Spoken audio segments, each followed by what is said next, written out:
A number of years ago, one of my sons was reading a science fiction series called Animorphs. And in the series was a yerk.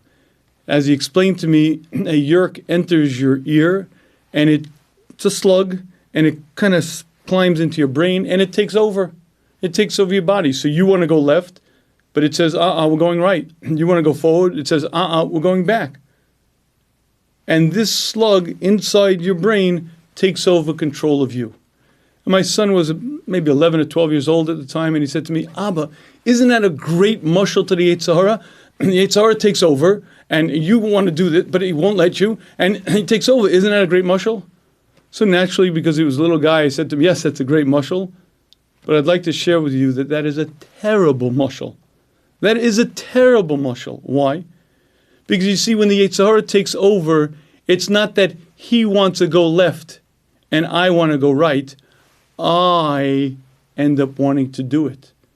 No one does anything against their will. It may have taken some seduction.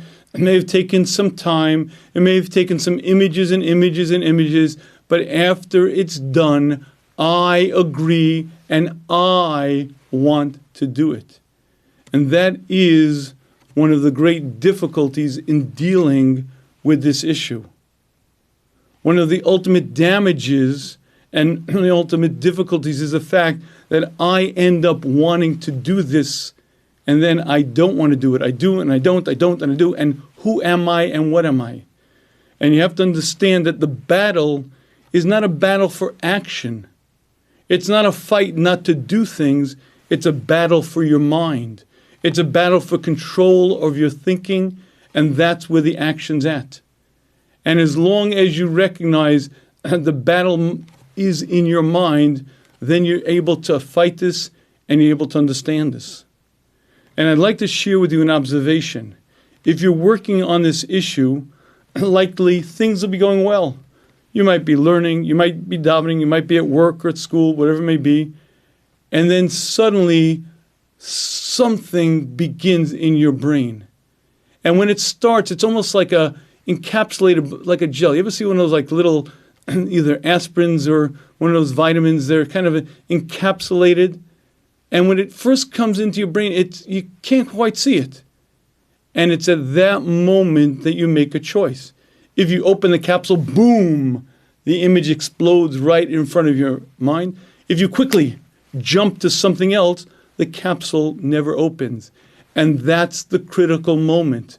When you first, it's just coming. It's encapsulated. It's not troubling you now, but you know it's there. It's learning to win at that split second, training yourself to have other images that you jump to, and training yourself to have other scenes that are as vivid, as powerful, so you could quickly, instead of opening that gel capsule, jump to the other image. That's where the fight is.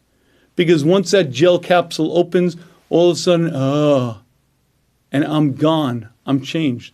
The battle is for my mind. The work is to control my thinking, and understanding how my brain works is one of the essential elements of succeeding in this fight. Thank you for listening to the Guard Your Eyes Daily Chizuk broadcast. Pass them on to your friends and help spread Kedusha in the world.